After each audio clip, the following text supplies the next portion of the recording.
Envy loses to Strictly Business, top 12. Strong showing there from Dito, Neslo, John, and Fizzerp. Another very strong performance. They get into the top 8, but let's talk about another team that finished 12th here, and this one is going to OpTic Nation. Nation finishing top 8 at Columbus. They did that back with Embos on the team. Since then, they have been struggling in the Pro League, in their online tournaments.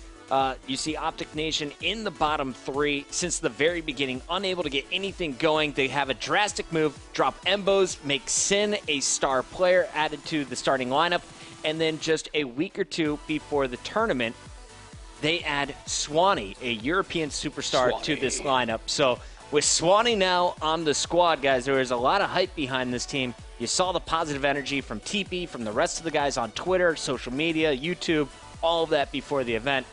Unfortunately, unable to live up to their own standards here in their round of 8. Or, excuse me, round of 12. Yeah, again, a disappointing finish for OpTic Nation. I feel like we talk about them all the time, underperforming. But, like we said before, the shining star was Swanee. He led the team with a 1.22 overall KD, which was the best, and a 1.36 uplink KD.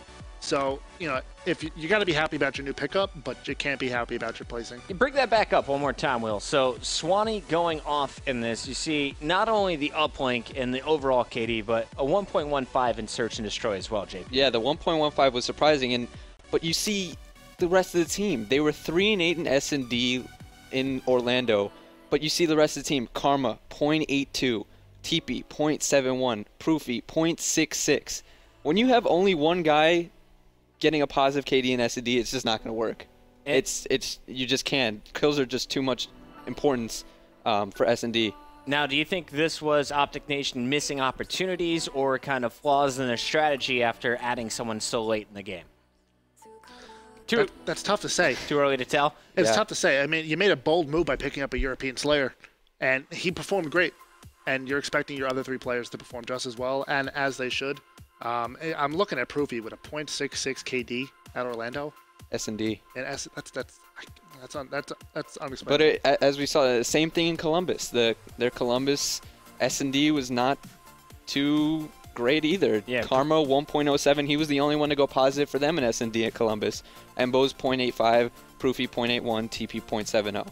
I mean, you're carrying the bomb, TP, but 0.70 in both Columbus and Orlando is it's just not going to cut it for You them. can see Proofy's stats here, guys. His AW Open hardpoint stats from Columbus, 0.85. That's actually dropped down to a 0.81, so he's getting less kills per death.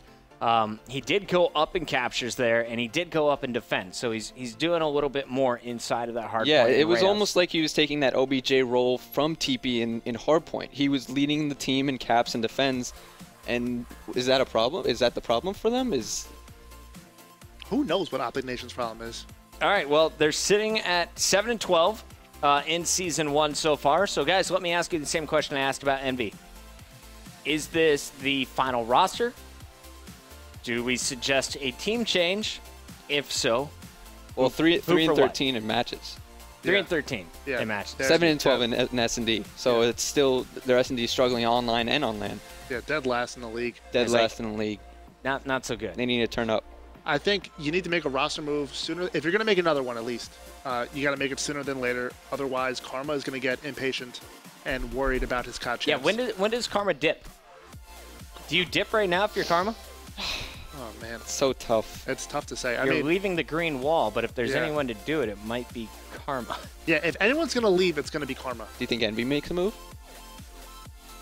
As far as trading? I don't see Karma going back to Envy. You don't That's see Karma not an going option. No, no, that didn't end well last time.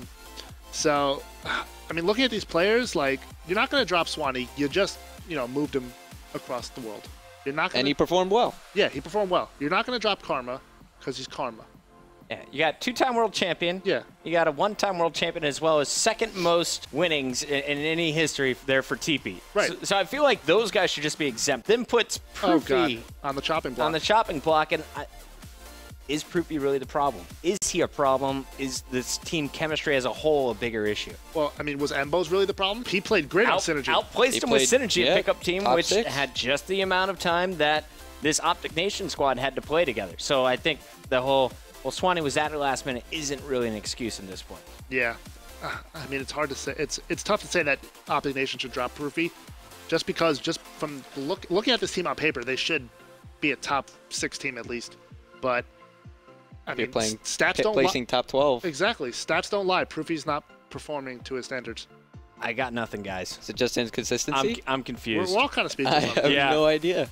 Synergy, once again, guys, if you didn't catch that, Embo's dropped from OpTic Nation or told to step down, basically.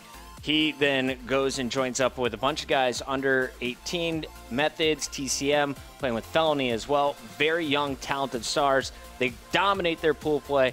They beat Strictly Business. The only team they lose to in the winner's bracket is OpTic Gaming. OpTic Nation, on the other hand, I wonder what would have happened if they placed higher in their pool, because they were in that pool of death. You know, they finished, I believe, 3rd in that one, going 2-2. So they went even there.